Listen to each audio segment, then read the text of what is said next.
اور ایک حدیث میں اونٹ کی قربانی میں بھی 7 افراد کو شریک کرنے کا حکم ہے. یعنی یہ 2 حدیث ہیں، تو اس طرح سے جو ہے وہ کیا جا سکتا ہے. اور مولانا صلاح الدین یوسف اس بارے میں کہتے ہیں کہ یہ حج اور عمرے کے لیے خاص ہے.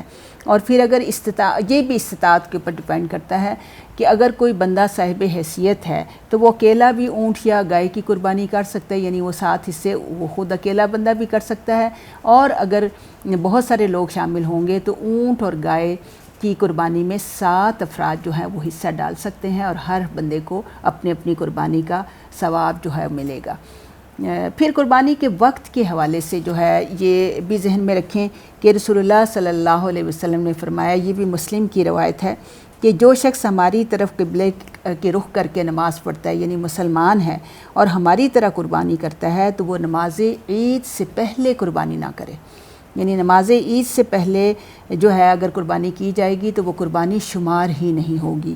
اور پھر رسول اللہ صلی اللہ علیہ وسلم نے یہ بھی فرمایا کہ 10 ذی الحج کو ہم سب سے پہلے عید کی نماز پڑھیں گے اور اس کے بعد واپس جا کر قربانی کریں گے. یہ بخاری کی روایت ہے. اور سیدنا ابو ہریرہ رضی اللہ عنہ نے عید کی نماز سے پہلے قربانی کا جانور ذبح کر لیا تو رسول اللہ صلی اللہ علیہ وسلم نے فرمایا کہ یہ گوشت کی بکری ہے، قربانی نہیں. انہوں نے عرض کیا کہ اللہ کے رسول، میرے پاس ایک بکری کا جزا ہے، یعنی کیا اس کی قربانی دے لوں، جیسے کھیرا جسے کہتے ہیں. تو آپ نے فرمایا کہ قربانی کر لو، لیکن یہ تمہارے سوا کسی اور کے لیے درست نہیں. یعنی ان کے پاس نہیں تھی حیثیت کہ وہ دوبارہ خرید سکتے اور یا مسنہ جانور خرید سکتے، دوندہ جسے کہتے ہیں. تو پھر ان کو آپ صلی اللہ علیہ وسلم نے اجازت دی کہ ٹھیک ہے، اب تم چونکہ قربانی تو کرنی ہی ہے تو اب تم جزا یعنی کھیرے کی بھی قربانی دے سکتے ہو. اور قربانی کا جو افضل وقت ہے وہ نماز عید کے بعد 10 ذی الحج کا دن ہے، لیکن ایام تشریق 11، 12، 13 ذی الحج میں قربانی کرنا جائز ہے. یعنی افضل دن تو یہ ہے کہ 10 ذی الحج کو کرے، پہلے دن جو عید کا دن ہوتا ہے اس دن کرے گا تو افضلیت کا ثواب ملے گا. لیکن بہرحال 13 ذی الحج تک کسی دن بھی کی جا سکتی ہے، اور انشاءاللہ اللہ تعالیٰ اس کو قبول کریں گے. تو اللہ تعالیٰ ہمیں، اور پھر اس میں دیکھیں کہ یہ بھی ہم دیکھتے ہیں کہ ذبح کرنے کے آداب بھی سیکھ لیں کہ جانور کو، یعنی ہمارا دین ایک جانور کے ساتھ بھی کیسا سلوک کرنے کی جو ہے وہ ہدایات جو دیتا ہے. مسلم کی روایت ہے اور مختلف احادیث کا نچوڑ میں آپ کے سامنے رکھتی ہوں کہ نبی صلی اللہ علیہ وسلم نے فرمایا کہ جب بھی انسان جانور کو ذبح کرنے لگے تو چھری اچھی طرح تیز کر لینا چاہیے تاکہ جانور کو کم سے کم تکلیف ہو. پھر بسم اللہ اللہ اکبر کہنا فرض ہے، کیونکہ ایک مسلم جو ہے یہ قربانی دے رہا ہے اور اللہ کے راستے میں دے رہا ہے.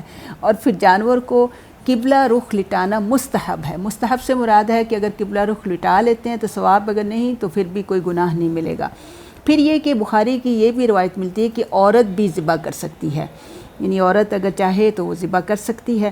اور ایک جانور کو دوسرے جانور کے سامنے ذبح کرنے سے گریز کرنا چاہیے.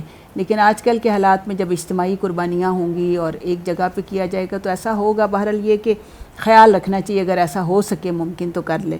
اور پھر جانور کے سامنے چھری ٹوکا وغیرہ تیز کرنے سے اجتناب کرنا چاہیے. تو سبحان اللہ، یہ ہمارے دین کی خوبصورتیاں ہیں کہ ہر مخلوق کا خیال جو ہے رکھا جائے. اور پھر یہ کہ اس میں یہ بھی ہے کہ اپنے ہاتھ سے ذبح کرنا افضل ہے، ورنہ کم از کم یہ کہ جس بندے کی قربانی ہے وہ اس کے پاس کھڑا رہے. تو یہ بھی مسلم کی روایت ہے.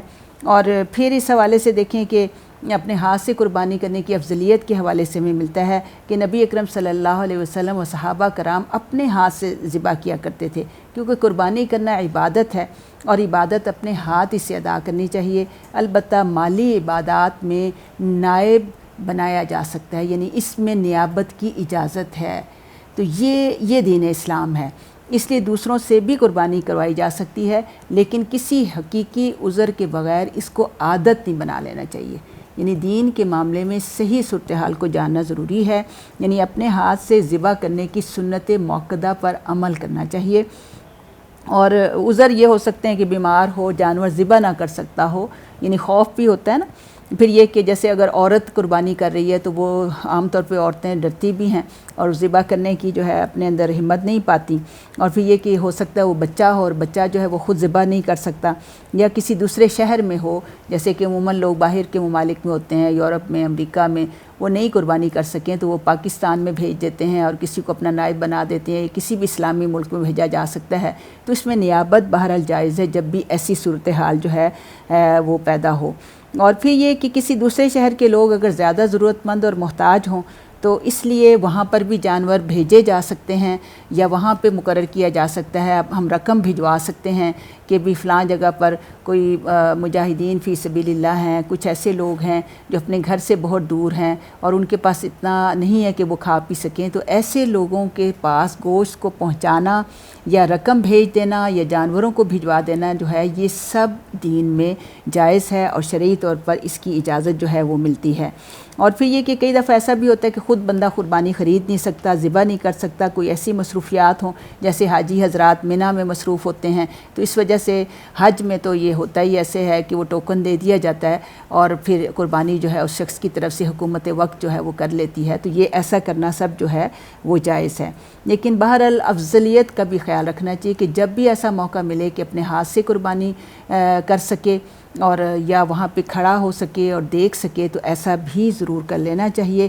تو یہ ساری یعنی ہماری دین کی جو ہے وہ شان بھی ہے، اور پھر یہ کہ عبادت کی بہتری بھی یہی ہے کہ انسان اپنے ہاتھ سے جو ہے وہ عبادت کرے۔ اور اس طرح پھر یہ کہ ذبح کرتے وقت جو مسنون الفاظ ہیں اس کو اچھی طرح سے یاد کر لیں۔ کہ سیدنا انس بن مالک رضی اللہ عنہ سے روایت ہے کہ رسول اللہ صلی اللہ علیہ وسلم چتکبرے اور سینگوں والے مینڈھے کی قربانی دیا کرتے، یعنی بہترین جانور، اور ذبح کرتے وقت بسم اللہ اور تکبیر پڑھا کرتے تھے۔ میں نے رسول اللہ صلی اللہ علیہ وسلم کو ان کی گردن پر قدم مبارک رکھ کر اپنے ہاتھ سے ذبح کرتے ہوئے دیکھا۔ یہ بخاری، مسلم اور ابن ماجہ میں روایت ہے۔